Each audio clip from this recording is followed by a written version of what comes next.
This is a message from the big British castle, coming live from the Glastonbury Festival. We're inside a special area with great big walls, so the weirdos and the hoolies can't get through to go to the loo.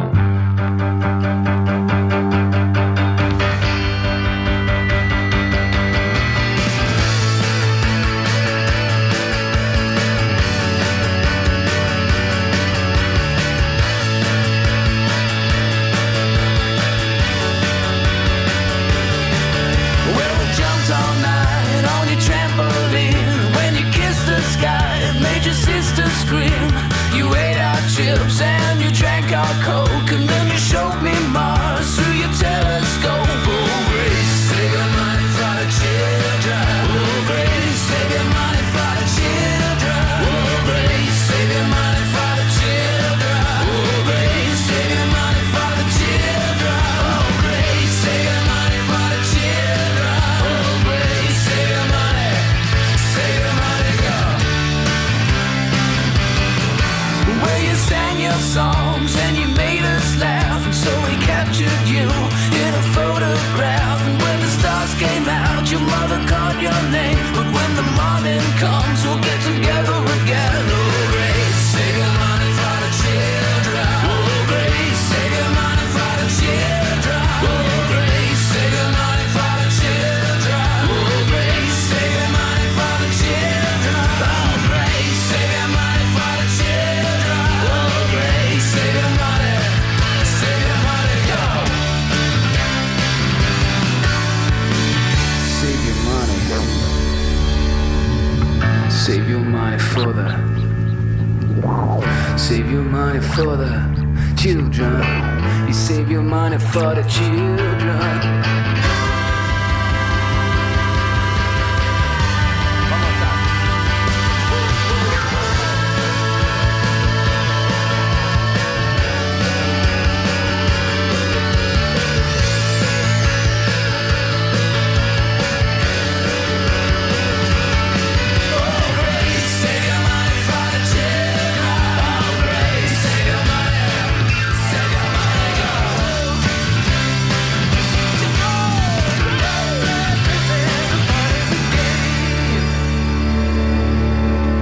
That's the Supergrass, God rest their souls, and Grace. This is Adam and Joe here on BBC Six Music, back at Glastonbury for our final night of coverage. Oh, it's gone so quickly. From perhaps the greatest of all the Glastonbury festivals, the 40th anniversary, and what a wonderful day it's been. What a wonderful day. I mean, not for everybody. There's been a major anomaly in the wonderfulness, hasn't there, this afternoon, if you're interested in sport ball. There's been a kink in the wonderfulosity.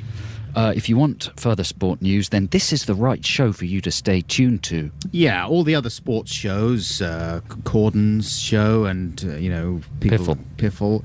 And the other big sports shows have channeled their coverage Greavesy. To this one. Saint and Do Greavesy. they still exist? Yeah, they're on Saturday afternoons. Sure they do. And they are advising people just to listen to our show for all the latest analysis. Bobby Moore's Big Ball. And coverage, yeah. Do you remember that? Sure I do, yeah. Bobby Moore's Big Ball was great. What was your favourite section? It wasn't about football. Was it not? It was a self-examination programme. He just guessed it on Richard and Judy.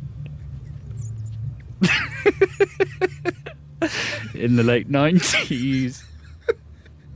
Are you all right? Yeah, I was just... It's sunstroke. Sorry, listeners.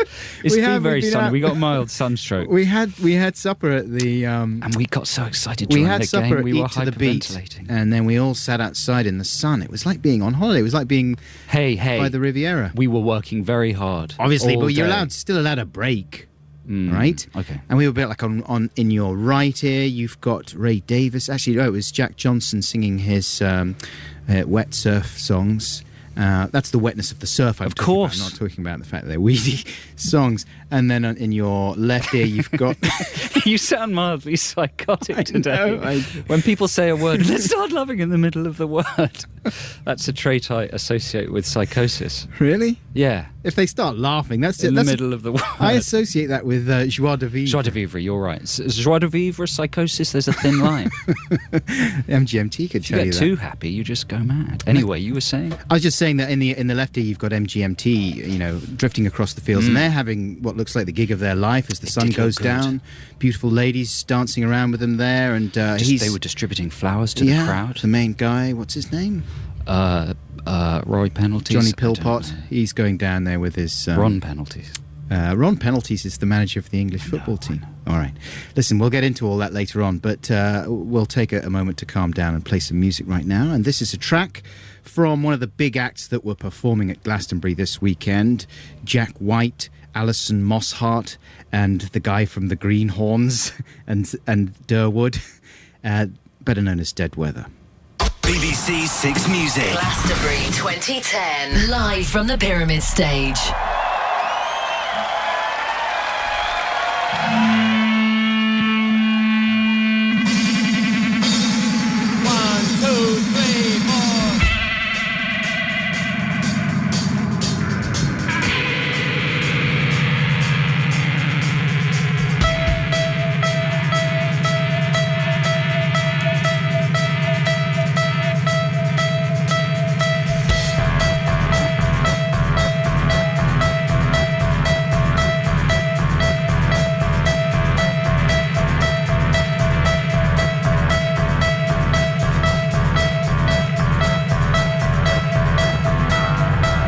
Let's take a hole in the sand, brother. A little grave we can fill together. I got myself a problem that I've been looking to sell. Some people die just a little. Some people die just a little. Sometimes you die by the track. Sometimes you die by the track. Some people die in the middle. Sometimes you die in the middle. I live just right on the top. I'm gonna take it for what's so better. I'm gonna make it for what's so better. I'm gonna take it for what's so better. To you,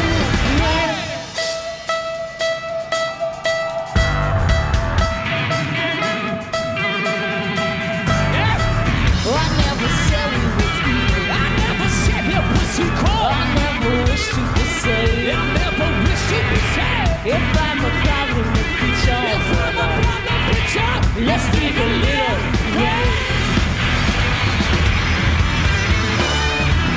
I'm gonna take it for what's so better. I'm gonna make it for what's so better. I'm gonna take it for what's so better.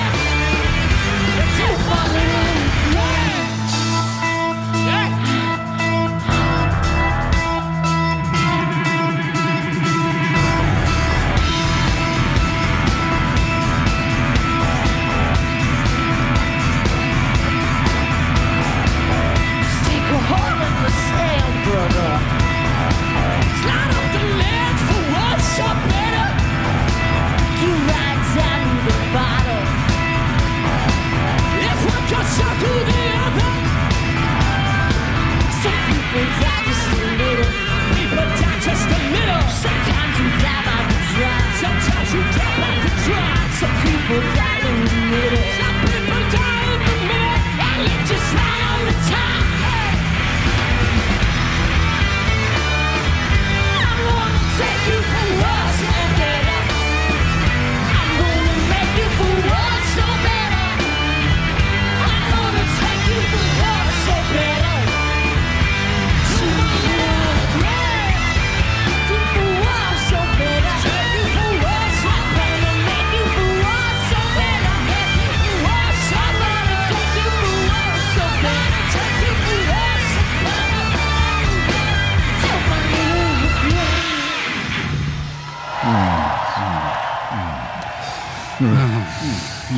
That's put rather It's a shame, a different isn't it? spin It's a on shame. things, hasn't it? Could you clean that up? Yeah, that was Please. Alison Mosshart who done that, along with Jack White, and that was the Dead Weather, of course. They've done it all over the Pyramid Stage. They've done it didn't they? all over the Pyramid Stage. It took ages to clean up. Ray Davies was skidding around in it when he came on to sing today. That was Die by the Drop, and Joe if you can see Joe on the webcam, listeners, you will be seeing him sitting on the star chair. That's the chair that everybody sits on when they come in and does interviews in this studio. If you want to look at the live video stream, you can go to bbc.co.uk/Glastonbury. There you will find... So who sat on this chair? Who has sat on that... Well, just this weekend, that chair has been sat on by the rock butox of Slash. Oh. Jack White, who we just heard. Jerry Dammers of The Specials. Grizzly Bear, not all of Grizzly Bear, one of Grizzly Bear. Maxi Jazz. Jazz. And Johnny Marr. Now, did they sit here because they know I sit here? Yes, they came in and they said... Johnny Marr came and said, which is the chair that Joe Cornish sits in? Did he? Yeah, like that. What did Grizzly Bear say? And how did they say it? They said, excuse me, we've heard there's a chair. Your daughter That's not Grizzly Bear, man. They're American. One of Grizzly Bears. That's Orville. Is it? All right, maybe that was Maxi Jazz. Okay. That was makes Maxi sense Jazz. From Faithless. Grizzly Bear came in and they... Oh, let's not carry Anyway, on. listen, we should say hello to everyone watching the show who is connected in an online sense. Stereo MCs. People who Twitter under the hashtag Glasto Squad, are they called? Yeah, and what else are they called? Twit Squadron? Black Squadron? Welcome everybody who's twittering, and welcome everybody who owns a mobile phone. The interactive department. With a camera. Yeah. Because we're about to drop a squadron command on Yoas. Yeah. This is very simply a sort of picture messaging test. We're going to set you a challenge. We'd like you to respond by taking a picture based around that challenge. We'd like you to send the resulting picture to 64046. We have decorated the studio walls with some of our favourite pictures from last night when we asked you to create a festival atmosphere in your own homes. Front room festivals. Standard charges apply? What was the phrase? Network charges apply? Network charges apply? Yeah. We're going to put the best, just put all of them probably, up on the wall and up on the BBC Glastonbury blog, which is probably only there for another few hours. What do they have to do, Jay Corn? They have to do, here is the command. We want you to dress up as your favourite Glastonbury act. Now, we don't want anything too elaborate. We need you to do this fast. We'll be impressed by the speed at which you can look around your household and pick up an object that might make you look like... object or a bit of costume or a bit of makeup that might make you look like an act. For instance, right, I might pop into the levee and make myself look like Empire of the Sun. How would you do that, I'd mate? put a little bit of lippy on my cheeks like adamant. I'd put some big gold specs on, and I'd put on my troubadour top. And too much hair gel in Too much hair gel. Or what would you do for the Pet Shop Boys, I mate? might go in... Who's that? A sort of half Bowie, half Neil Tennant. Yeah, well... I go into my bedroom and find some boring clothes. I put them on and make a cone, and before anybody knows, I have become Neil Tennant and his friend Chris Lowe's. A nice man. And his friend Chris Lowe's. And last line? And I will win the competition, even though it's not a competition, don't suppose. That's the new Pet Shop Boys song. That's good, isn't it? Very good. Well, I think that's enough information for the listeners. So consider that the command dropped. Get those photos coming in. 64046. It's not a competition. It's merely a test of how nice you are. Here is Grizzly Bear from earlier on today. They were playing at the other stage. Let's get in a Grizzly Bear mood right now.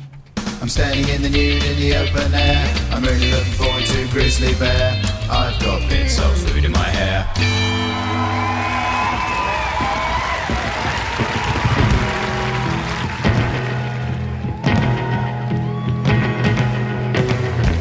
While you wait for the other to make it worthwhile, all your useless pretensions, waiting for my time.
Six Music. On the 4th of July, Americans around the world celebrate the day their nation declared independence. On the 4th of July, here on Six Music, we also stand together proudly to celebrate our own Independence Day. Next Sunday, we'll be honouring independent labels. Playing back-to-back independent records.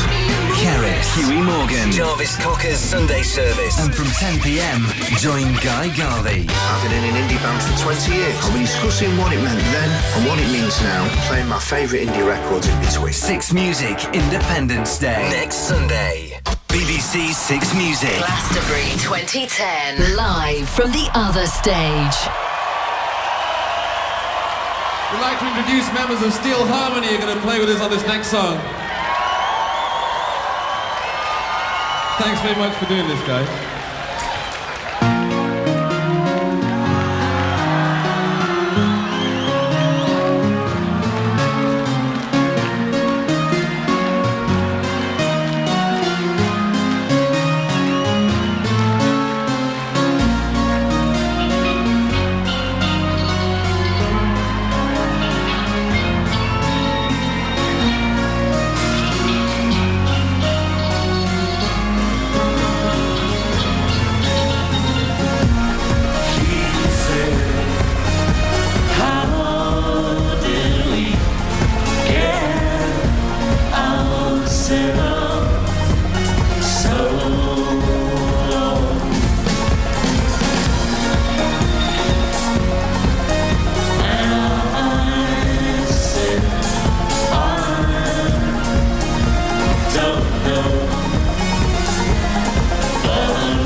Chip there with La Isla Bonita by Madonna. No, it was called I Feel Better. I was just joking with you there. Now, Joe, mate, obviously the big band of the weekend is Empire of the Sun. Obviously. And they are playing... Have they already played? They're playing tonight. Yeah, any minute now, aren't they? On the Park stage, which is commonly agreed to be one of the nicest stages here at Glastonbury. And they're going to play a lovely gig. Would you like a few band facts about them? Yes, please. Okay, let's have the jingle. Oh. Sorry, I'll just do it live. No, we will have the jingle. Dear. Glastonbury Band Facts. It's worth waiting for, wasn't it? Did you know, Joe, that the band, and you might be interested in this, was originally formed by Steven Spielberg, Christian Bale, and J.G. Ballard. J.G. Ballard wrote the lyrics, and Spielberg played keyboards, did backing vocals, and Christian Bale did the singing. I did know that. Did you? Tell me something I don't know. Well, Luke Steele from Sleepy Jackson joined the band, and then he tried to take over from them in a coup. He booted them out of the band. Spielberg and Ballard went without much complaint, but Christian Bale refused to go initially. Joe's doing he's trying to give me appropriate emotional faces to engage with. I'm doing my best. You are doing great, man. I was just, appreciating it. I'm not even going to finish. He probably didn't take you very well, did he, Bale, on recent form? No. I mean, it's the stab in the dark. Yeah, what direction you were going in. Luke Steele, he basically waged a campaign of psychological terror based on taunts. He used to taunt Christian about his intelligence. And until Christian finally got fed up and he left to pursue an acting career, which sadly never worked out. I like that film. Did you know Empire of the Sun? Yeah. It's a great film, man. B-52s, Cadillac of the Skies. Yeah? Yeah. That's my favourite line. They should have got the B-52s in there. They could have a little musical cameo. In the Love Shack. Like that would have lifted it. In the Love Camp. Because they were in a prisoner of war camp, yes. weren't they? It's all working out. Here, do you want one more Empire of the Sun? Please. Actually, I've got a couple more for you. Did you know that, ironically, for someone as ruthless as Luke, he is gripped by a terrible fear of spiders? He's got arachnophobia. He had therapy to try and overcome his arachnophobia, but he quit the course halfway through. Now he's afraid of spies.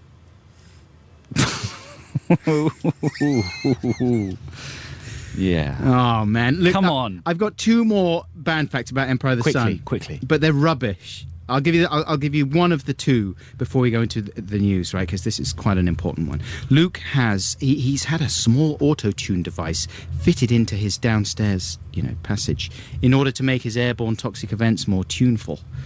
And several of them have actually turned up on the last Empire of the Sun album. Really? Yeah. Is that where he gets the idea of the melody, or does he record them straight out of the oven? Yeah, straight out of the oven, and then the rest of the guys improvise. You don't want to get your face too close to the oven when you open the door, because it can singe your hair. Here's the news. This is BBC Six Music. They're coming home. England's coming home. Union considers new BA offer. Pope deplores child sex abuse raids. Six Music. BBC News at just after 8:30. I'm Adam Porter. England are out of the World Cup after a dismal display against Germany. The side went down to their heaviest defeat at a World Cup finals, 4-1. There was controversy when a Frank Lampard goal was disallowed by the ref. The former German player Jurgen Klinsmann says England just weren't good enough. Physically they were not there, mentally, and everybody expected them the second half to come back after the not given goal, the clear goal that was not given. But I was shocked then about the second half. I thought they react far more aggressively. They didn't come, and then I think the German side probably showed one of their best performances over the last years. The coach Fabio Capello says he won't resign but will have a meeting with the FA. The BBC sports editor David Bond says getting rid of him could be expensive. They renegotiated his contract just before they came to this World Cup. They took out a break clause which would have allowed everyone 2 weeks after an incident or a situation just like the one we have to just take time and think about whether the situation is working with Capello. They've removed that now, and so if the FA do want to get rid of him, it's going to cost them a lot of money. David Cameron says it was a disappointing result, but the Prime Minister added that at least we were spared the agony of penalties. There's been more controversy at tonight's match in Johannesburg between Argentina and Mexico. TV replays showed Tevez was offside when he scored for Argentina, but the goal had already been given. The second half is just about to get underway with the score at 2-0 to Argentina. In other Six Music news, the Unite Union says a strike ballot of British Airways cabin crew will be delayed so they can consider a new offer from the firm. It guarantees pay rises, but the union says it can't recommend the deal as it doesn't restore travel perks to staff who went on strike earlier in the long-running dispute. Pope Benedict has intervened directly into the row over police raids on church properties in Belgium on Thursday. The raids were part of a child sex abuse investigation, which the Pope said he supported, but he described the way they were carried out as deplorable. That's Six Music News. Your next bulletin's at 9:30. Non-stop Glastonbury. On BBC Six Music.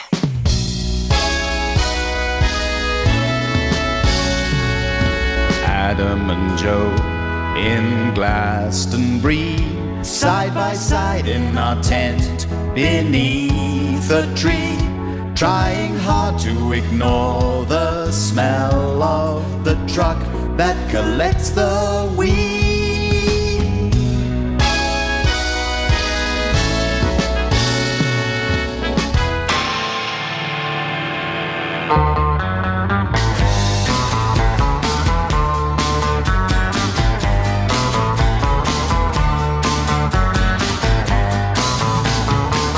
Outside there's a boxcar waiting outside the family store. Out by the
Pixies there with Here Comes Your Man. Hey, this is Adam. Hey, this is Joe. We're coming to you live from the Glastonbury Music Festival 2010 on BBC Six Music. Very happy to be here. Don't forget that you can get in touch with us at any point this evening by simply texting us on 64046. You can send us photographs of anything, but specifically on the Black Squadron command that we issued there. What sort of thing is that to say? Well, I'm saying... Send us photos of anything? Of course. I'd be interested.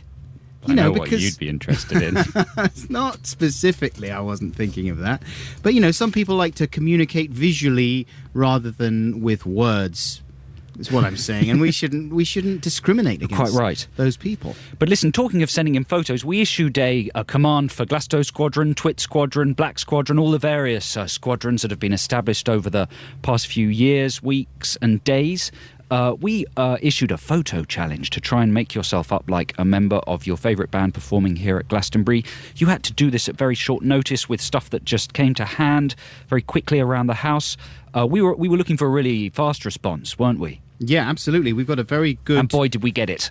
We've got a really good set of things coming through here. Here's Kat from Bristol. She's dressed up as Florence in this picture, and...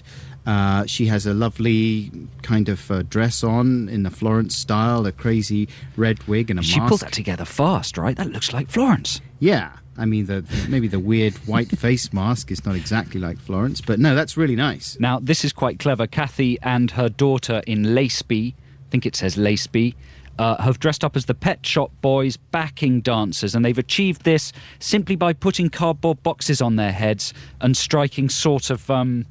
crazy angular dance poses. I'm holding it up so you can see it on the webcam. Dance there, poses. if you're watching on the webcam. That's very good. Very fast moving there by Kathy and her daughter. To be able to move like that is very useful in a combat situation. David and Fiona have employed whatever was... I mean, I think they're musical anyway, because there's Fiona holding a big bass guitar, and she's... dressed as the Edge, because she's got her beanie hat on there.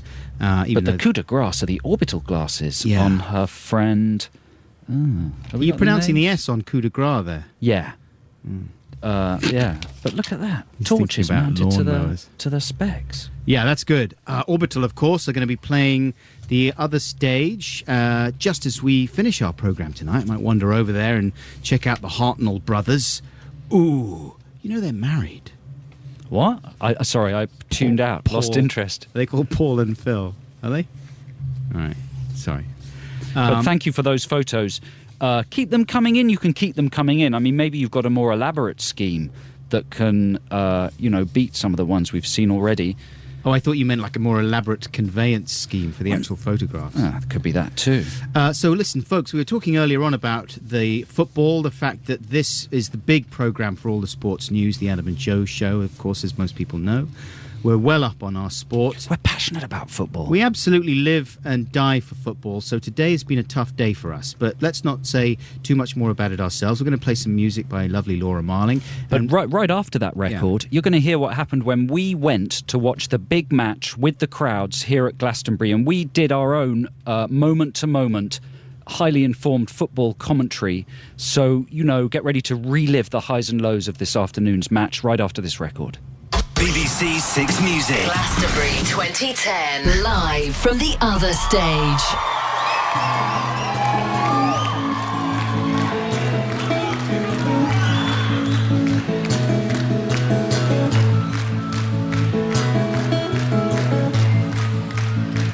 He walked down a busy street, staring sadly at his feet, clutching pictures of past lovers at his side. Stood at the table where she sat and removed his hat in respect of her presence. Presents her with the pictures and says, "These are just ghosts, but my heart before I met you. These are just ghosts, but my heart before I met you." Opened up his little heart, unlocked the lock but kept it dark, and read a written warning saying, "I'm still mourning the ghosts of the ghosts of the ghosts of the ghosts that burned my heart before I met you." Lover, please do not fall to your knees. It's not like I believe in everlasting love.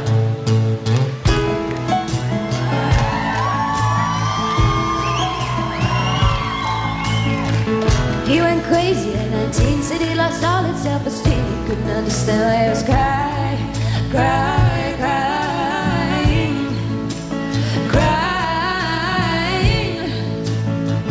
He would stare at empty chairs, think of the ghosts who once sat there. Ghosts who broke his heart, oh the ghosts who broke my heart. The ghosts who broke his heart, oh the ghosts who broke my heart. The ghosts, the ghosts, the ghosts, the ghosts, the ghosts, the ghosts, the ghosts who broke my heart before I met you. Love, please do not faulty our needs. It's not like I believe in everlasting love. He says I'm so lost, not at all there.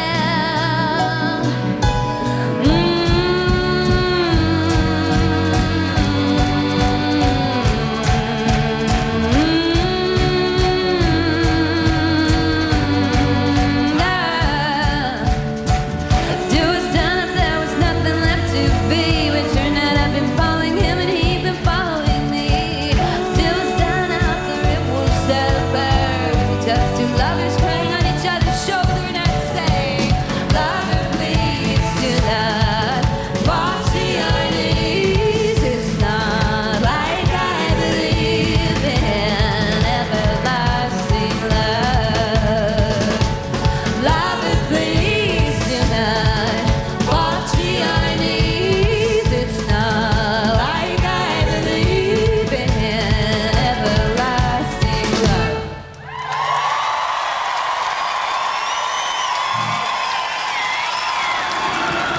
You could cut the atmosphere here with a ballpoint pen. The biggest game of the season, the biggest game of England's career. It all hangs on this. If we don't win this one, we're not allowed to play ever again. Stay tuned, you're in the right place for the most up-to-the-minute informed commentary on today's hugely significant match. Joe, let's talk tactics. Of course, it is a controversial lineup. The team has been carefully selected from the cream of the country's players. Captain, of course, is Rooney, and his executive is Corky. Angela is playing right flank. Mandy Lyons in goal, as usual. Corden is a last-minute substitution for Trent D'Arby, who had to drop out due to depression. James Corden, who's shown such amazing form in his ITV2 series, has been recruited now to play for the team. He's a live one, though. He can often be a combustible character, and there's no telling whether he's going to get into difficulties with some of the German teams. He's particularly... I know that he's got history with Professor Heinz Wolf, who's the German captain. And the team manager, Patrick Stewart, of course, recently had a bit of a fight with Corden, but let's hope they've patched things over, ready for the game. There was a little bit of anxiety about the British left back Agamemnon because he lost his socks and he wasn't sure if he was going to get some new ones in time for the game, but he's got new socks, so That's he's fine. That's a big story, the lost socks. Tune in to the Sports News later for more on that. And of course the controversial return to the field of Paul Gascoigne this afternoon. Well, the big three, of course, of the game today are Gascoigne, Hoddle and Pele, who are playing for England, which, I mean... A controversial move. Gascoigne obviously been through troubled times recently. But they've got to be happy about Pele, because he's good. Do you think Gascoigne he's and one of Hoddle's the best signings a smack of desperation? You know, I think Hoddle's past it, and that's the thing that not everyone is saying here today. That's the thing you can't say is Hoddle up to it?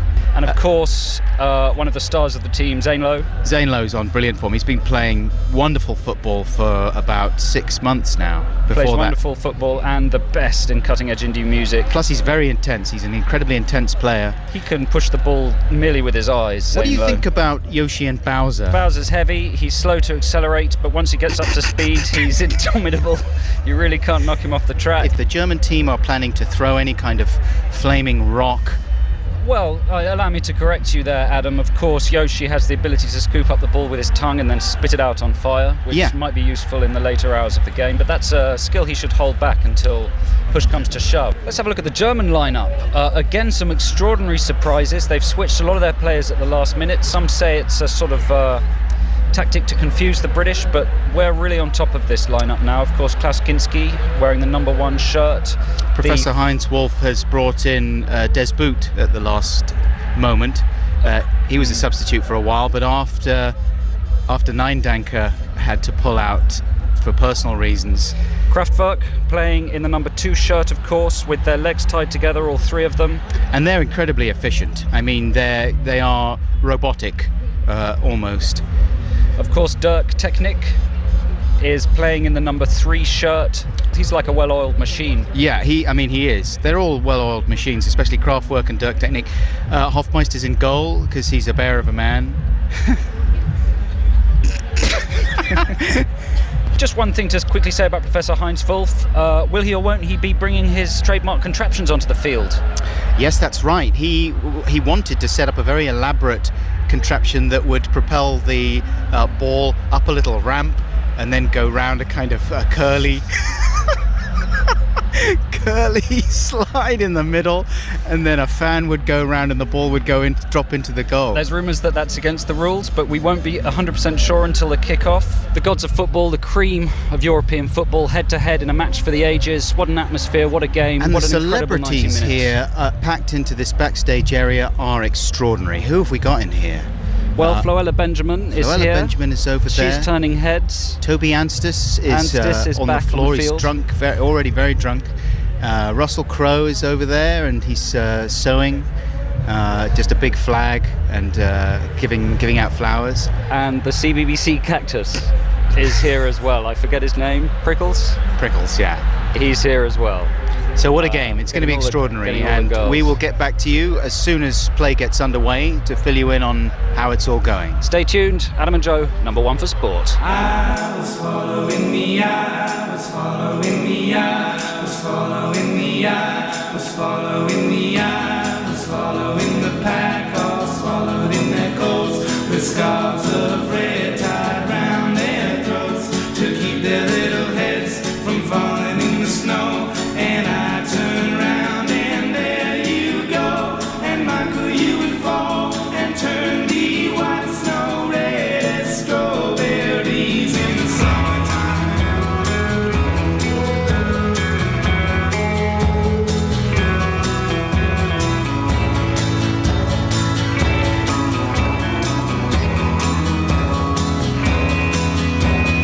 I was following the pack, all swallowed in their coats, with scarves of red tied round their throats, to keep their little heads from falling in the snow. And I turn round and there you go, and Michael, you would fall and turn the white snow red as strawberries in summertime.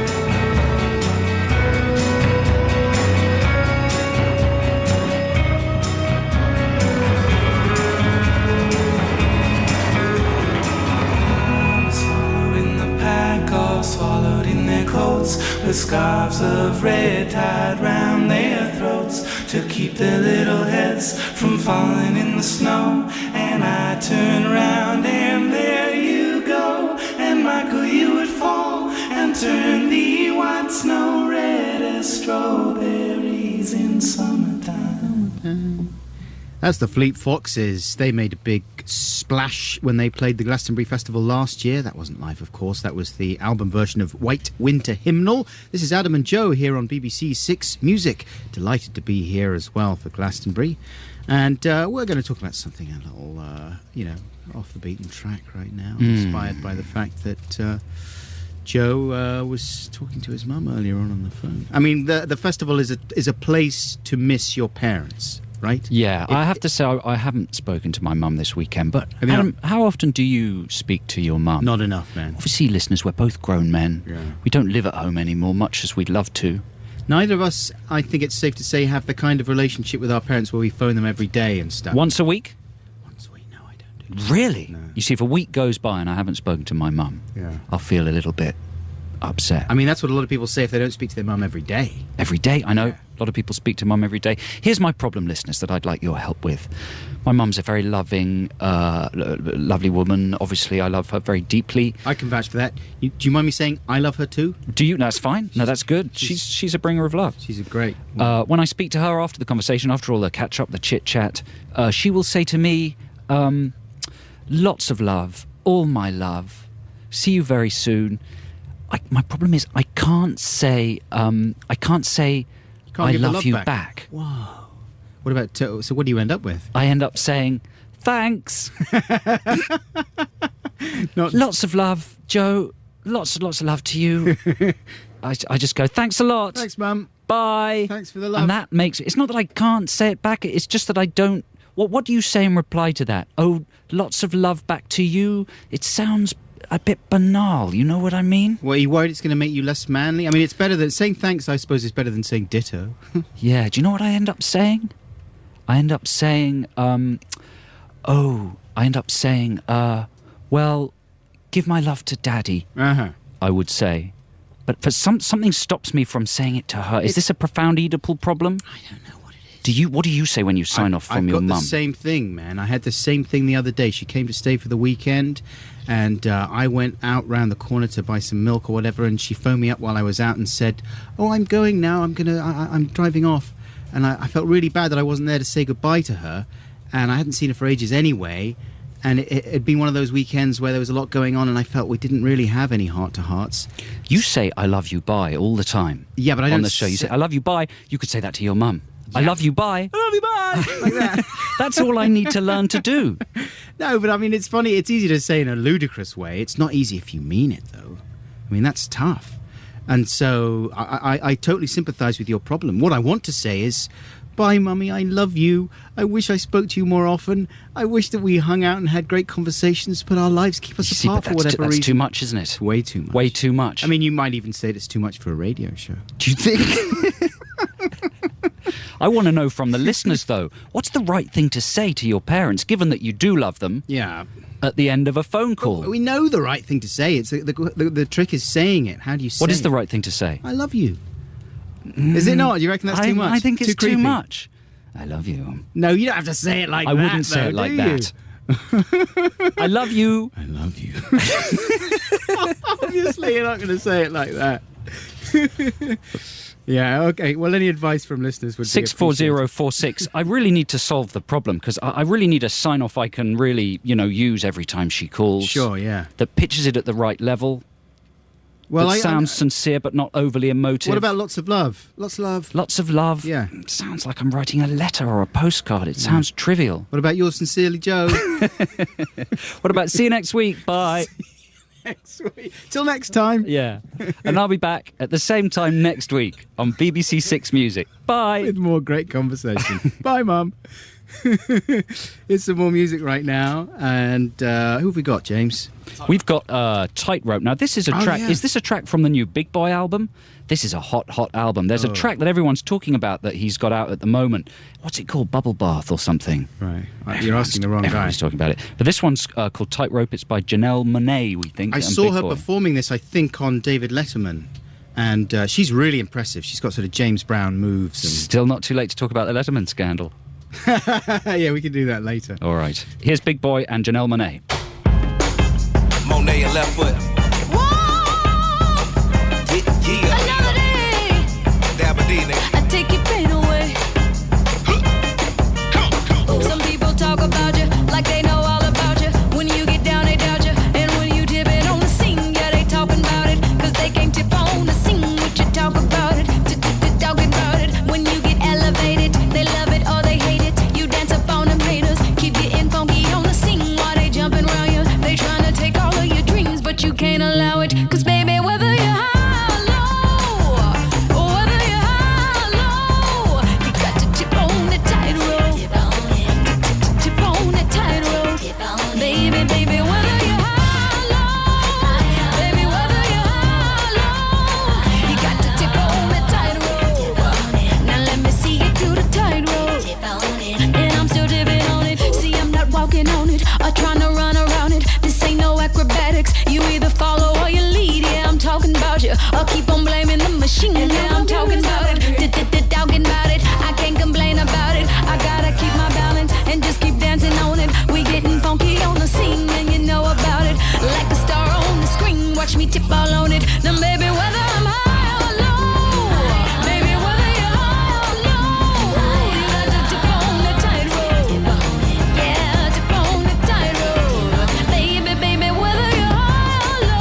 us or you fall into the gap. It's a challenge, but I manage cause I'm cautious with the strap. Do damage to your cabbage that a doctor cannot pass. See why you don't want no friction like the back of a matchbook. That if SS will fold you and your MacBook. Close shows shut you down before we go backwards.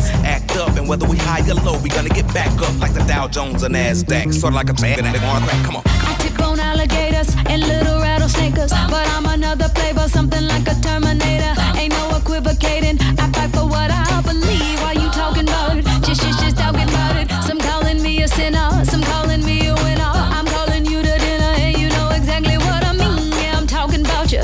You can rock or you can leave. Watch me tip without you. No, no, no. Whether I'm high or low, whether I'm high or low, I gotta tip on the tightrope. Baby, baby, whether I'm high or low, I got to tip on the tightrope. Now, baby, tip on the tightrope. You can't get too high. We can't get too high. I said you can't get too low. We can't get too low. Cause you get too high. You can't get too high. No, you surely be low. No, you surely be low. 1, 2, 3, shut up. I gotta keep my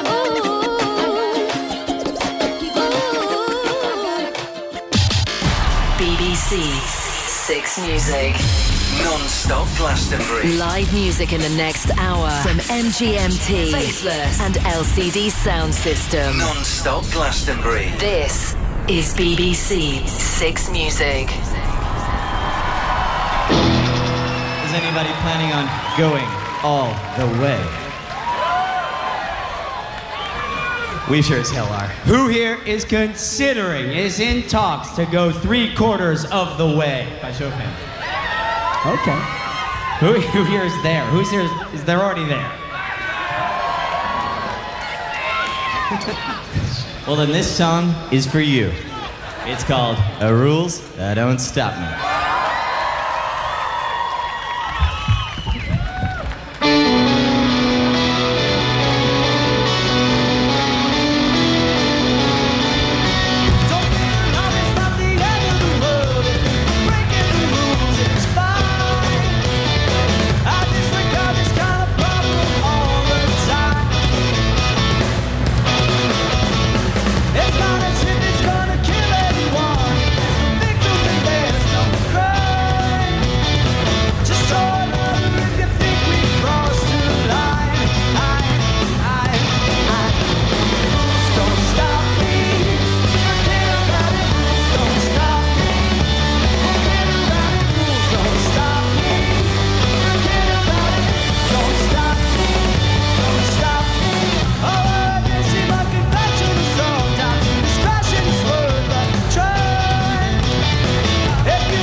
That was We Are Scientists playing earlier today at the festival. I hope you enjoyed that. This is Adam and Joe here at Glastonbury 2010, 40th anniversary of the Glastonbury Festival. And I think I'm right in saying that the festival is taking a break next year. No, I'm not right in saying that. I think I'm wrong in saying that the festival is taking a break next year. Why did you think that? I don't know. Just thought it. I'd heard a rumour that he was doing another sabbatical year. Right. It's not true, though. No. I don't know why I said it. Sorry about that. Often the way on this programme. On this programme, yeah. Why do we say any of this? I don't know. Hey, man, are you excited about the new Twilight film? Oh, the new Twiglet film? Yeah. I wouldn't say excited. Have you actually seen the other two? What's the absolute opposite of excited?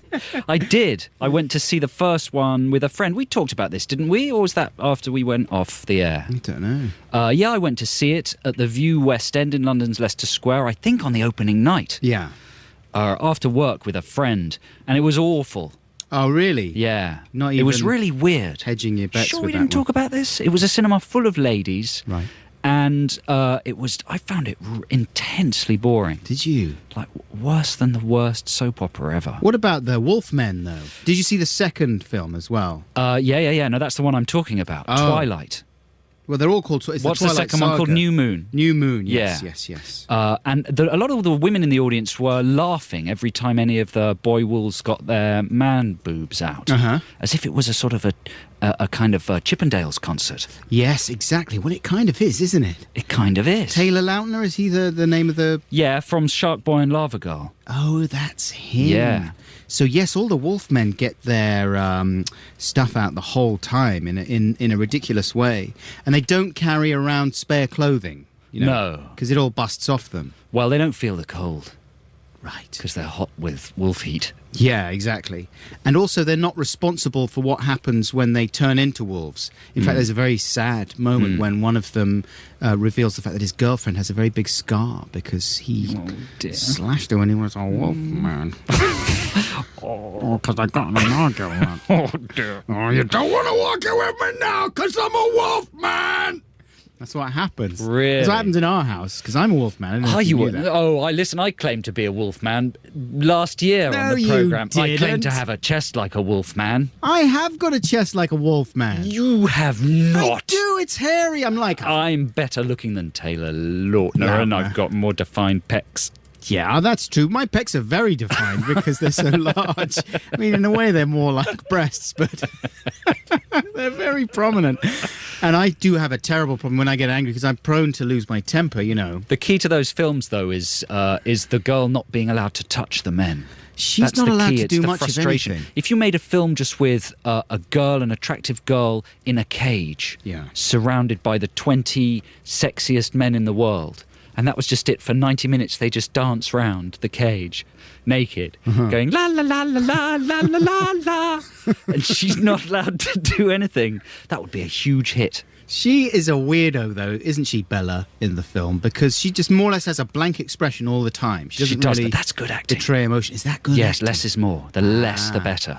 And there doesn't seem to be anything overtly interesting, attractive, fun, or anything about her that would attract you to another human being. And yet, the wolves and the vampires are fighting over her. Obsessed with her. They all want to get a piece of her. In the little forest by the sea. And it's not just them, though. It's the nerds as well. All the people at school want to go. I mean, almost every single person wants to have a slice of Bella and her blank expression.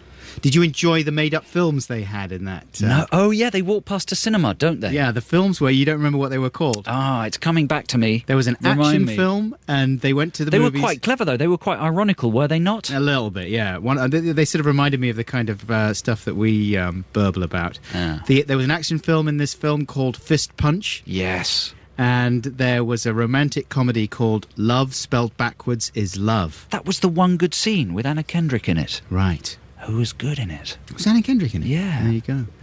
But that was pretty impressive. Love spelt backwards is love. Do you get that? Yeah. No, I remember that vividly as thinking, wow, there's a little sparkle of wit. Yeah. In an otherwise witless production. Hey, that's just my opinion. And what do I know? You don't know anything, I don't man. know nothing. That film, that saga has brought joy to lonely women all over the world. It's not aimed at people like me. No, I'll tell you who it's aimed at. My wife. Really? She thinks they're great. She doesn't. She does. She's amazing, your wife. She makes me watch them. I got the last one on DVD after we'd had a little argument. Did that stitch things up? You bet. I mean, it was unbelievable. It was like I'd come in with a tray full of gold or something and solved every single one of our problems. There's hundreds and thousands of teenagers camping outside the Egyptian Theatre in Los Angeles waiting for the new one. Really? Yeah. Are they wolf people? No, they're just sad Just people. ladies. Okay, more music. You know, we've got, don't forget, folks, coming up in this next hour. Well, we've only got about 50 minutes now, but we've got more football commentary. Yes. We've got the exciting resolution. We're going to do it next. In fact, after the next record, we're going to go straight into the section of our commentary that we recorded actually during the game. So once again, your chance to relive this afternoon's fantastic match. Is it a bit of JB right now, James? This is Get Up Off of That Thing. Ow! Oh! Woo! Shut it down! Yeah. I'm back! I'm back! I'm back! I'm back! I'm back! Get up off of that thing and dance to you better. Get up off of that thing and dance to you. Sing it now. Get up off of that thing and dance to you better. Get up off of that thing. Try to release that pressure. Get up off of that thing and shake till you feel better. Get up off of that thing and shake till say it now. Get up off of that thing and shake till you feel better. Get up off of that thing and try to release that pressure. Get up off. Good God. So good. Everybody ready? Follow me. Get up off of that thing and shake the you feel better. Get up off of that thing and shake the you. Sing it now. Get up off of that thing and shake the you feel better. Get up off of that thing and try to release that pressure. Get up off of that thing and twist the you feel better. Get up off of that thing and shake you. Sing it now. Get up off of that thing and shake you feel better. Get up off of that thing and try to release that pressure.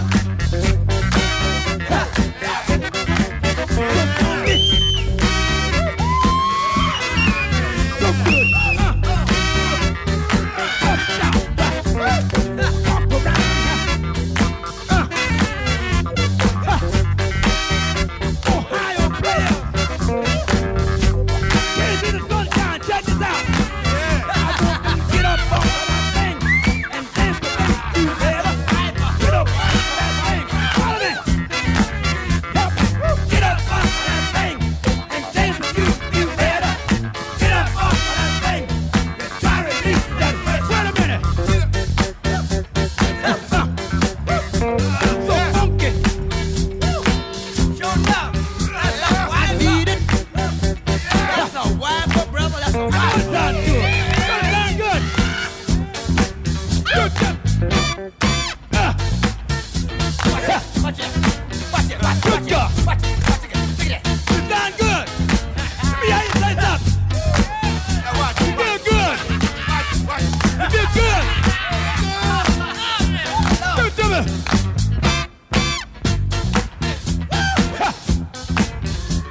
Good job. Join us 10 minutes into the game. The England versus Germany playoff here in the World Cup 2010. Adam and Joe reported from the Glastonbury Festival, the home of football. Hoddle running along, star jumps, grabs the ball, boots it to Pele. Pele gets it and passes it to Agamemnon. Agamemnon tackled roughly by Kinski. Kinski in possession of the ball. Kinski stripping his shirt off, reciting poetry, provocative poetry now, dribbling towards the goal. Kinski back on form, passes to Kraftwerk. Kraftwerk, all with their legs tied together. Beautiful robotic manoeuvres. Kraftwerk to Lufthansa. Lufthansa, oh, late takeoff by Lufthansa. And Autobahn's got it. He's grabbed it off Lufthansa. He's booted it down to Schiffer. And Hofmeister is looking very pleased in goal in the German side. He doesn't have to do any work at all at the moment. But Mandy Lyons looking in trouble for the British team. And Liebfrau Milk has got it off Guttentag. passes it to Merkel, over to Hasselhoff. Oh, Otto Barnes got hold of it. Franz Ferdinand to base Hunter. Here comes Liebfrau Milk. Liebfrau Milk on the inside, looking a little shaky, possibly a little the worse for wear. Liebfrau Milk to Gutentag. Gutentag. Merkel to Merkel. Merkel scores! Oh! It's 1-0 to Germany. Right down to Otto Bahn and through to the middle and right past Gascoigne, Saint-Lô and Agamemnon. Look at the look on Yoshi's face. Yoshi and Bowser really despondent.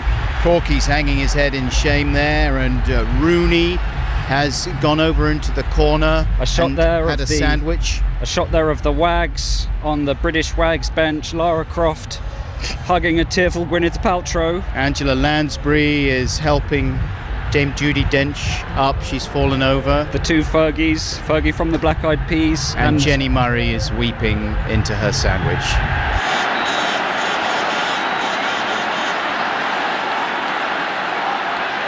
Well, the final score at the end of the match, 25-1.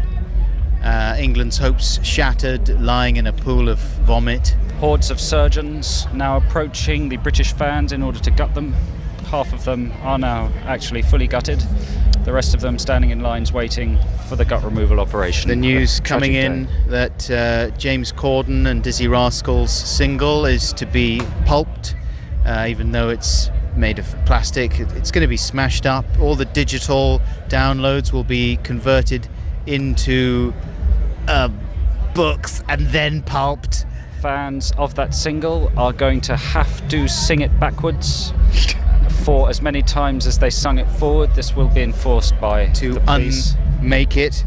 I mean, no one really expected some of the extraordinary things in that second half that happened to happen. Ben Shepherd coming in to substitute Rooney was an extraordinary and unusual move that... Well, to be honest, Adam, as soon as the fans saw Shepherd coming on the pitch, we knew the game was over. Obviously a very talented television presenter, but not a great football not known player. As a footballer, so that did seem like a desperate measure. What now for the team then? What kind of things can Rooney expect from his career now? Well, of course, the losing team will be executed at the Palace on Monday. It will be a gory, bloody day. But will Stephen Fry be executed? He's a national treasure, though. Stephen Fry will be doing the executing. I mean, he was responsible for fumbling a lot of those balls, and he's not a good passer. There was a lot of times when he could have passed to Yoshi and Agamemnon, and he failed to do so because he was too busy with his quips and bon mot. A lot of questions being asked to Fabio Capello. Why apply Nintendo characters You did a real to the footballer's pitch? name. Why play an ancient Greek warrior who's been dead for thousands of years? I'm worried we're going to get beaten up for laughing. Put Gascoigne back on the pitch with all his drink problems and spousal abuse problems? Was Pele really in good enough shape? And the humiliation of being beaten by Professor Heinz Wolf, who's in his 60s. And David Hasselhoff. Who scored 16 of the goals in the end. Klaus Kinski is, of course, dead. Kraftwerk. Still, yet he managed to beat the British team. Scored 6 goals and were an unstoppable robotic force. It's a dark day for British football. Heavy drinking is the only answer. Exactly, we're off to do some of that now. All right, Adam and Joe, our condolences are with you on this dark day for English football.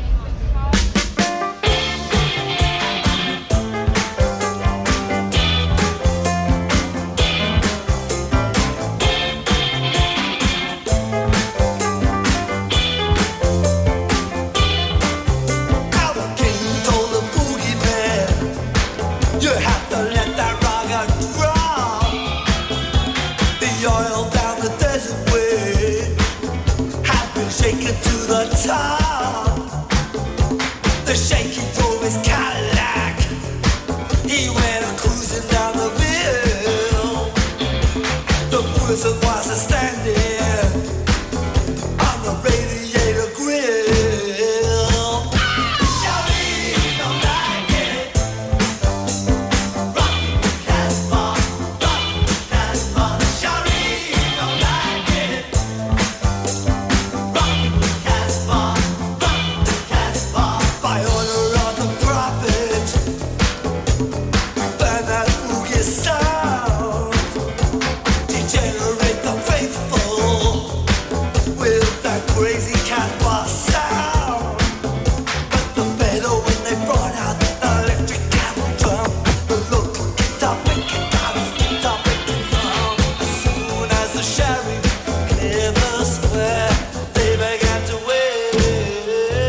with a clapping radio player. Soon as the shower rings out of their hair, the jet pilots wave. Charlie don't like it. Rock Casbah, Charlie don't like it. Rock Casbah, Charlie don't like it. Thinks it's not kosher. Rock Casbah,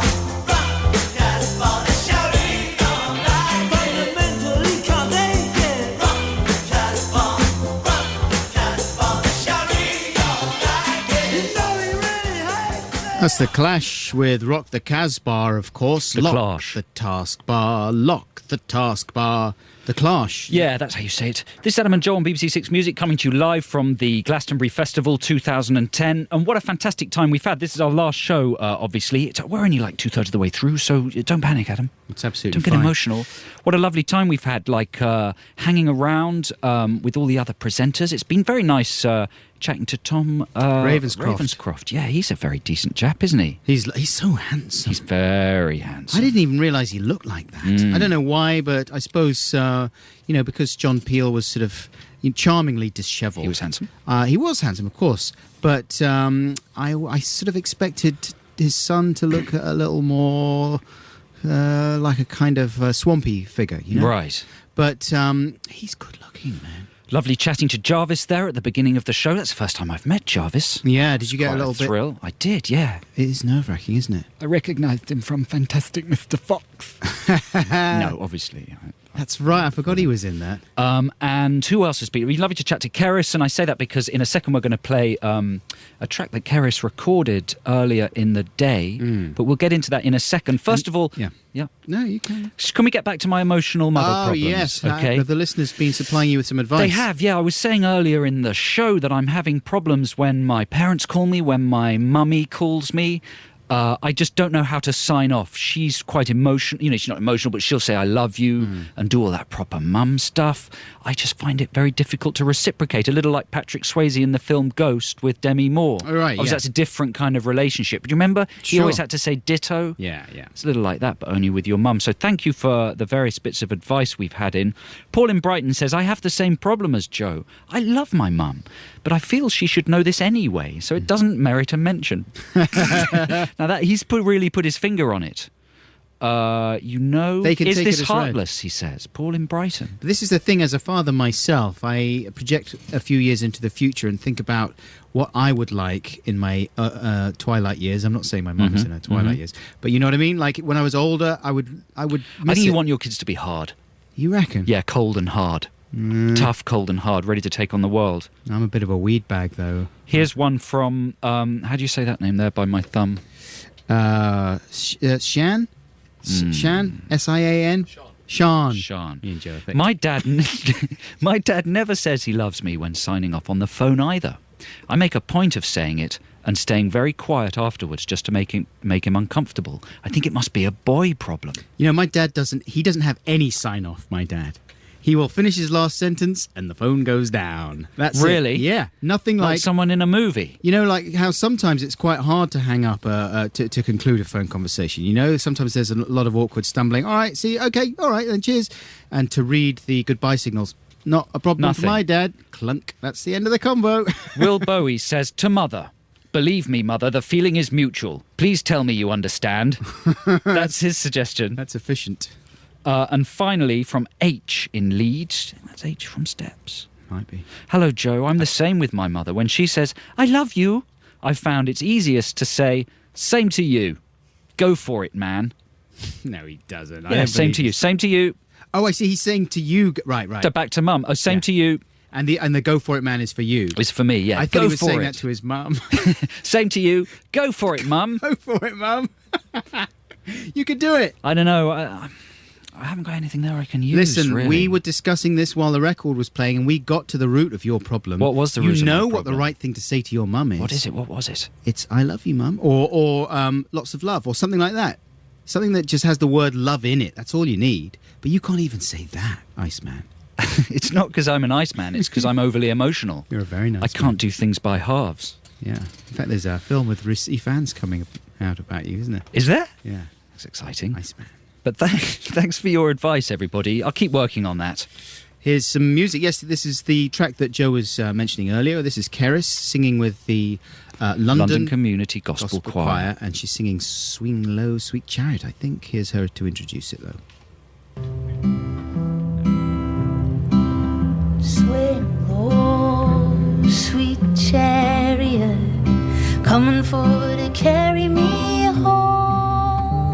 Swing low, sweet chariot, coming forward to carry me home. I looked over Jordan, what did I see? Coming forward to carry me home. A band of angels coming after me, coming forward to carry me home. Swing low, sweet chariot, coming forward to carry me home. Swing low, sweet chariot, coming forward to carry me home. If you get back before I do, say, coming forward to carry me home. Yeah, tell all of my friends that I'm coming back to know. Coming forward to carry me home. Yeah. Swing low, sweet chariot, Come on, coming forward to carry me home.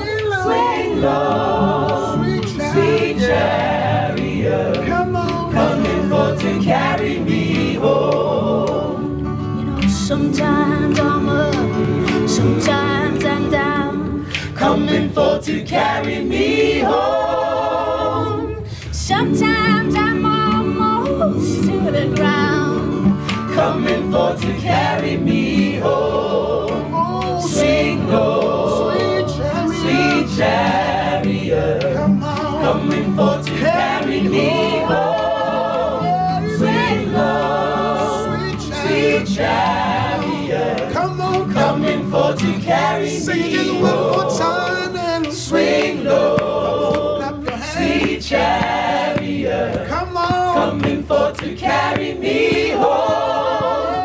Swing low, sweet chariot, coming forward to carry me home.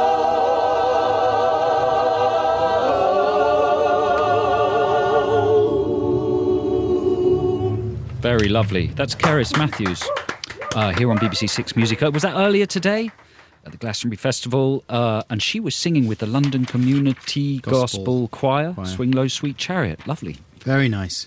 We were talking earlier on while we were having our supper about, well, I was talking about it, about men walking around the site topless, as they have been this weekend because of the beautiful weather. So you've had all kinds of chests and physical forms on display. And on the whole, I'm quite impressed with the men. I've seen a lot of enviable torsos. Have you not, Joe? Sure. Yeah, a lot of enviable torsos. I mean, we've already discussed my torso in the context of the Twilight Wolves. That's right. So, you know, it's hard for me to see a torso I envy. Well, I mean, I've been coveting quite a few because... Really? Yeah. We've seen some quite outrageous tattoo action. Yeah, some people have got bad tattoos. Can I just say this? If there's any young children listening, I'm sure your parents have said this to you already, but maybe they haven't. Never get a tattoo because you'll look like a Wally. And you won't be able to get... What about we might have listeners with lovely tattoos? A tattoo can be all right. Do you think, or are you a tattoo fascist? No, I know. Obviously, I know people with tattoos. I've got a tattoo myself. It's of an ugly person. It's on my face. Underneath this, and I'm trying to wriggle out of the fact that obviously I've offended. But loads we saw of some bizarre ones. We saw a man with so many kind of Japanese scripty words on his back. The whole back was totally full up, wasn't it? Layers and layers and layers of them, and all the way up his leg. And it was just overwhelming and confusing. He looked like a giant can of energy drink from Japan. He had a very big tummy. I mean, it was weird because it was as if he'd been doing like you know, I'm not in brilliant shape myself, but that's why I wear a shirt. This guy was wandering around displaying the most extraordinary... You know that scene in Total Recall where the guy takes his shirt off and he's got like a little revolutionary mutant guy living on his chest? That's what this guy looked like he had as well. I saw a lady with sort of sheet music tattooed on the small of her back. Ah. Yeah? I mean, I'm actually feeling really bad about what I said before about the tattoo. All you have to know is, like, think about it really, really carefully. Think about what it's going to be like. I Never just to be able to go modest. Less is more. Exactly. With the tittle-tattles. Really teeny-weeny is fine.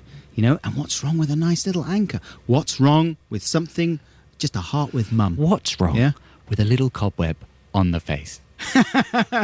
What's wrong with the word hate on your knuckles? Yeah. Come on, what's wrong with that? Keep it to that. You know, you don't have to go for the swastika every time on the forehead like Charlie Manson. Not every time. It did inhibit his employment prospects. Manson, yeah. It really did. I know he had to go and paint a big bindi spot on it or whatever to try and throw them off. Okay, it is just gone 9:30 and it's time for the news. This is BBC. Six Music. England's World Cup dream ended by Germany. Union considers new offer from BA. Tories defend jobless plans. Six Music. BBC News at 9:30. I'm Adam Porter. England's World Cup campaign is over after a crushing 4-1 defeat by Germany in Bloemfontein. It was England's heaviest loss in a World Cup finals. The coach Fabio Capello says he won't resign, but will have a meeting with the FA. John Terry says England just weren't good enough on the day. I think at the end of the day we got beaten by probably a better side today, and preparation, everything was spot on. The hotel, you know, training, the build up to games was perfect. So there's no excuse. No one's looking for excuses. As I said, we look at ourselves and we go away from here and assess our own performances and, you know, look to come back better and stronger next year. There have been calls for goal line technology to be introduced after a Frank Lampard goal, which would have levelled the score, was disallowed by the ref. There was more controversy in tonight's match in Johannesburg between Argentina and Mexico.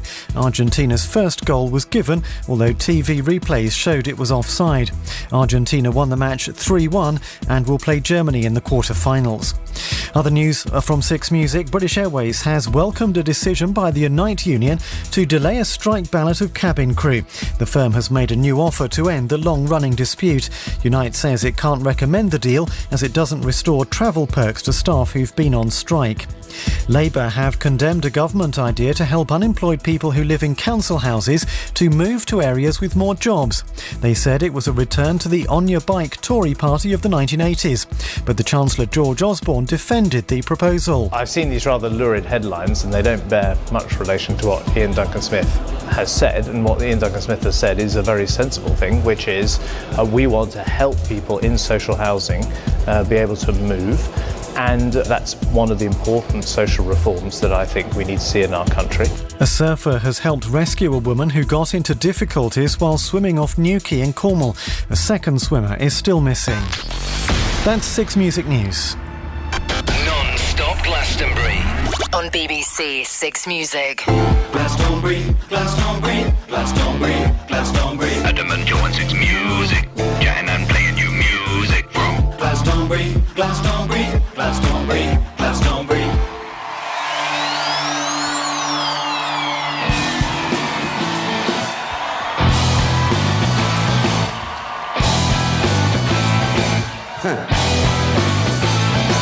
Whether long-range weapon or suicide bomb, a wicked mind is a weapon of mass destruction. Whether you're Soaraway Sun or BBC One, misinformation is a weapon of mass destruction. You could have Caucasian or a poor Asian.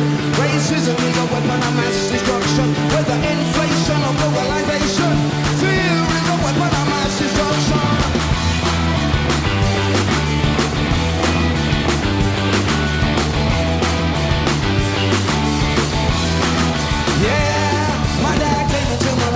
His hat. I knew he was leaving. He sat on my bed, told me some facts, son. I have a duty calling on me. You and your sister be brave, my little soldier. Don't you dare forget all that I told you, 'cause you're the mister of the house, now remember this. And when you wake up in the morning, give your mama a kiss. Then I had to say goodbye. In the morning, walk mama with a kiss on each eyelid. Even though I'm only a kid, certain things can't be hid. Mama grabbed me, held me like I was made, and all left her in a story untold.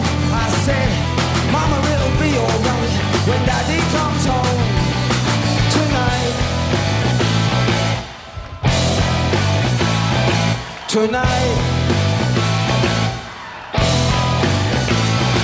Well, a long-range weapon or suicide bomb, a wicked man is a weapon of mass destruction. Go with a suicide bomb or so if you see one misinformation is a weapon of mass destruction. You could have cohesion or a probation. Racism is a weapon of mass destruction. Whether inflation or globalization, fear is a weapon of mass destruction. You could have Halliburton and what anyone breathe is a weapon of mass destruction. Fight courage, overcoming action is a weapon of mass destruction. Inaction is a weapon of mass destruction. Inaction is a weapon of mass destruction. My story starts here. Let's be clear, this scenario is happening everywhere. And you ain't going to Nirvana or Farvana. You come in right back here to deal with your karma. With even more drama than previously. Seriously. Just how many centuries have we been waiting for someone else to make us free? And we refuse to see people overseas suffer just like we. Bad leadership and ego unfettered and free. Who feed on the people they supposed to lead. I don't need good people to pray away for the good Lord to make it all straight. There's only national people doing right, cause I don't want your daddy leaving home tonight. With a long-range weapon or suicide bomb, a wicked mind is a weapon of mass destruction. It's operation. BBC One misinformation is a weapon of mass destruction. You could have cohesion, racism is a weapon of mass destruction. The invasion of globalization, fear is a weapon of mass destruction. You could have Halliburton and anyone, greed is a weapon of mass destruction. You better fight is what people overcome. Inaction is a weapon of mass destruction. Inaction is a weapon of mass destruction. Inaction is a weapon of mass destruction.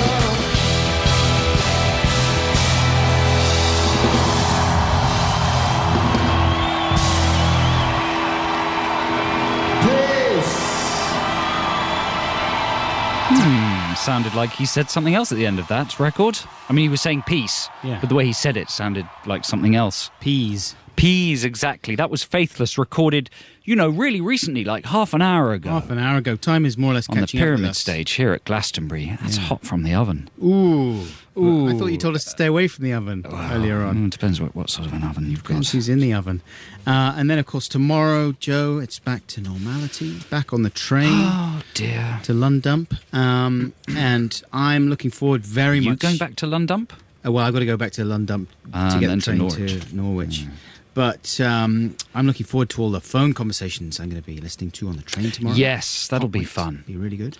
But the other day I was on the train with a friend of mine. We'll call him Gavin Zipwire for the purposes of this show. And he turned out to be a loud talker, not just on the phone. He made a few conversations, but just in general chatting to me. Very loud talker. Really? How are you with loud talkers? Because I like to keep quite quiet on the train. I kind of like them. There was a guy next to me on the way down. He was doing some sort of business deal about Stevie D's or something, arranging some sort of production. Who's Stevie D? Stevie D's. I don't know, relation of Stevie Nicks. I don't know. There was someone else arranging when to go and see a friend. I can't do Wednesday. No, Wednesday's no good. I've got Suki's party. But Thursday, can you do Thursday? Oh, no, I can't do Thursday. It was quite fun. Yeah. I like listening to it. I told you once, I think, about this guy that was behind me once, and he was saying, I was in the hotel, yes, and yes, I stayed in that room, yes. No, I will not pay for the carpet. No, I won't pay for the carpet. I was very ill. I was extremely ill, so I won't pay for the cleanup of the carpet. And it went on like that. He shouldn't pay for the carpet if he was ill. It's hardly his fault. Exactly. Well, that's what he was saying. And then he broke the lav as well. Did he? Yes. He said, I'm not going to pay for a new toilet. That's not my fault. It was already broken. I think it's fun. It's a little window into other people's lives. What if you want to shut that window? Well, and just have some peace. Do it with a slap with the back of your hand. Sometimes it feels like that. But I mean, I was thinking, like, with my friend, seeing as he was doing the exact Gavin thing. Gavin Zipwire. He's doing the loud talking, both on the phone and to me personally. I was thinking, and he was a really nice guy, so I felt bad. Lovely. You know Gav, right? Gav. ZP. So I thought this is an annoying situation because I really like Gav, but I feel like there's a distance between us now because he's doing the loud talking. So should I say something to him and like keep it on a friendly basis? I just felt like it was not appropriate. I felt that would make him feel self-conscious if I did. What would you have done? Just put up and shut up? Oh, well, what was the conversation about? I mean, it was totally normal. But it was just loud. It was the volume. It was the volume. Loud. And you were embarrassed on behalf of other people around you. And I was, I like to keep it quiet. I like to blend in, not stand I have to out. say, occasionally my lady partner speaks on the phone inappropriately loud around the house. Oh, yeah. Does yours do that? Yes. I tell her to shush it down. She doesn't like it. I go, it's as if she's got her Walkman on or something, Yeah. Like people with their Walkman on and then they talk to you and they misjudge the level of volume necessary. Absolutely. She doesn't like it. I shushed someone on the train the other day. Suffer in silence, I think that's the key. Suffer in silence. Or go to the quiet carriage. Oh, I was in the quiet carriage, well, in guy. that case, the slap. Because people don't... The other day, there was someone in the quiet carriage... I tell you what, grab the phone out of the hand, stamp on it, and say, shut up! You know what I had an elaborate fantasy about doing, was getting out my phone and switching it onto movie mode and filming the guy while he was talking, right? And this is a different person, not my friend. You've done this kind of thing before, though. I thought I would film him until he... Didn't you film a policeman or something? Yeah, let's not go over that again. No, not a policeman, but a parking warden. That's right. You chased them down the street. Yes, don't bring that up again. Don't bring my previous... I'm just trying to make you learn from your past mistakes. I'm not saying I'm going to do this. If you don't bring it up, then how are you going to learn? It's a fantasy. I'm allowed my fantasies. So what would you do with the footage of the person talking loudly on the phone? The footage is not the issue. What I do is I film the guy, I'm right in his face. He'd probably talk louder. And then he'd say, what are you doing? He'd say, hang on a second, there's some guy filming me. What are you doing? I'd say, oh, I'm just filming you so I can keep the conversation and play it back to lots of other people later. He'd say, what are you talking about? I'm allowed to make a phone call. Sure you are. And I'm really enjoying listening to it. But it's so fantastic that I'd really like to play it to lots of other people. How do you think that would go?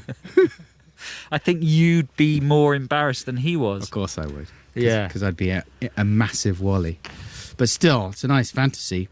Would you like to hear some MGMT? This also recorded mere minutes ago. I would. We were watching their live performance via the BBC feed. And by the way, if you want to see pretty much anything here at Glastonbury, within reason, go to bbc.co.uk/Glastonbury, and there's all sorts of live streams of all the best music here from Glastonbury. But yeah, as Adam says, this was recorded earlier today, and their set looked pretty good, didn't it? They were all dressed up and going crazy and chucking flowers around, and they had all sorts of beautiful ladies in wispy dresses doing sort of whirligig type dance moves on the stage. Those crazy guys are having the time of their lives. And this is the sound they were making. Music. Glastonbury 2010, live from the other stage. Thank you.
Nutty.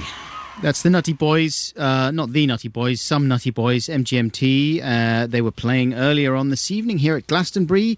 On the other stage, Adam and Joe here, and probably what you're thinking right now, listeners, I know Joe is I wish I had some more facts about MGMT. How do you know what I'm thinking? Well, that. We've known each other a long time. Here's a little sting to introduce them. Band facts. What was that? Play that again, James. That was the last. Please.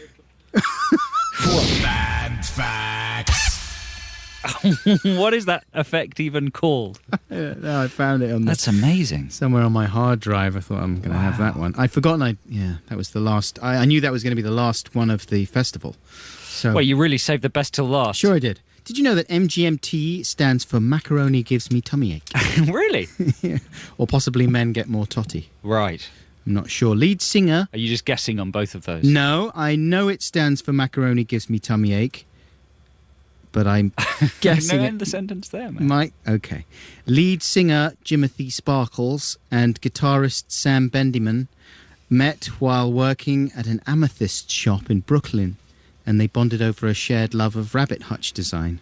Did you know that about the band? Jimothy's a good name. That's his name. It's like Billiam. You fuse two names together. Put a little portmanteau name. Their new album was recorded in... And this is very interesting. MGMT's new album was recorded in 1992 by the band The Soup Dragons, who'd been issued detailed instructions by MGMT on a fax that was sent backwards through time. I don't know about these facts, man. They're not that Something's good, not right. Some of them are a little off. I mean, I checked these with Wikipedia, and in that case, some of them are verified. They're weasel words, maybe. That's what they call. I think on Wikipedia, when something is an unverified statement, that's called a weasel word. I'm not sure. I'm not even sure I'm right about that. That's how unsure I am of my facts. Let's have another one. MGMT sometimes deliberately dresses morons to confuse people.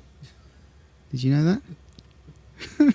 Come on. This is the penultimate band fact of Glastonbury. How can you tell when they're doing that deliberately or when they're trying to be cool? Exactly. How can you tell? Well, that's what confuses people. That's what they're never quite sure. You're like, is this one of the times that they quite make sense? What do you mean? No, maybe it does. Is this carry on that? Is this one of the times that they? What do you mean tonight? When they were at Glastonbury, did they deliberately dress as morons? Yeah. No. Really? Yeah. So that they dressed as morons in error. Are you saying they were dressed as morons? Are you saying they were dressed as morons? Not tonight. That's what I just said. They looked great tonight. Sometimes let's move on. Let's have the last dress band as morons. Let's have the last one. Did you know when on tour, the band MGMT travel everywhere by rocket? It's not, which you would think would be bad for the planet, right? Or the fuel consumption. It's not powered by regular fuel. It runs on squares. Right. Like square crisps? No, square people. Square people, like uncool people? Uncool people. Really? Where do they get them from? There's people like that everywhere, man. And do they kill them? What do you reckon? They burn them as fuel? Sure. Do they? Yes. That's awful. I'm not the one who does it. Are you sure that's a fact? No. Yes. It is. You are sure. You're like the new Norris McWhirter. Yeah, I know. You're going to miss band facts. Are you? Where are you going to go for your facts now? Where am I going to go for my facts? Of course I'm going to miss band facts. That was amazing. I've learnt so many things. Yeah, good. Here's The Fall. This is... I don't even know what this track's called. No, it's called Berry Rabbit Parts 2 and 7 or something. Anyway, this is The Fall. That's all you need to know.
municipal buildings and used to stop drafts in glass-fronted art homes. Then one day a Spanish king with a council of bad knaves tried to come to bury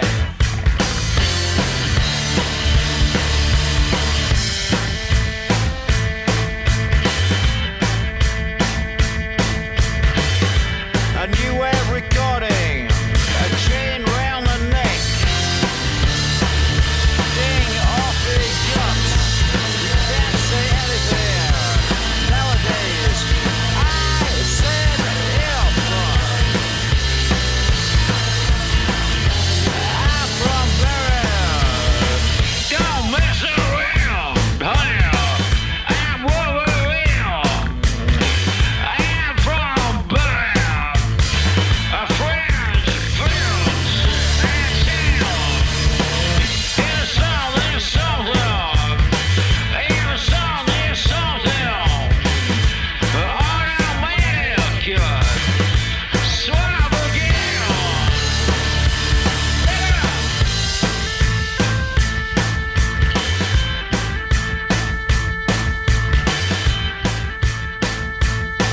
That's a fall! And he was on stage with Gorillaz, of course. Do you think someone was Friday. insinuating today that a lot of the kids in the audience for Gorillaz just wouldn't have known who he was? No, a lot of Fall fans probably wouldn't have known. Do you reckon? Yeah, he came out, he just sort of stumbled on stage, because he's not going to make an effort and dress up, is he, Mark Smith? But he's kind of a legend, isn't he? Yes, he's a legend, but, you know, in a fairly marginal way, I think, to people who know. But for your average person on the street... He's got to do some kind of Justin Bieber duet to get himself back out there. Yeah, definitely. That's what I'd advise. He did a good job, though. And, folks, boy, you know, our time is running out. This is it for us here at Glastonbury 2010. We've had a fantastic time. Thank you very much to our producer, James. Yes. You can see his handsome face on the webcam. He's done a terrific job pressing all the butons. So nice to be back. And, James, can I extend a thank you to you as well for all the work you did on my show, A Big Mixtape, on Sundays. A bit late now. Well, I thought, you know, I was going to see him again and I might take advantage of this opportunity to Thanks do to so. beautiful Lucy. Lovely who's been helping us Lucy. with all the texts and photos. And thanks to the BBC for having us. We very much hope to be back on Six Music later in the year. So please keep in touch with our blog, Adam and Joe. No, hang on, bbc.co.uk/blogs. /Adam and Joe, where we will let you know as soon as we know when we'll be back. You can download our 3 podcasts from the usual places of the 3 shows we've done here at Glastonbury. Number 3 will be available tomorrow. Yeah. And coming up next, Steve Lamacq. He's got live music from Orbital and Stevie Wonder. So stay tuned for all the great coverage coming to you from Six Music. We'll see you very soon. We're just about to turn off the webcams as well. So while Iggy Pop is playing, we'll bid you goodbye on the webcams without the use of words. Take care. Thanks for listening. We love you. Bye. Bye.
'cause I'm lost for life.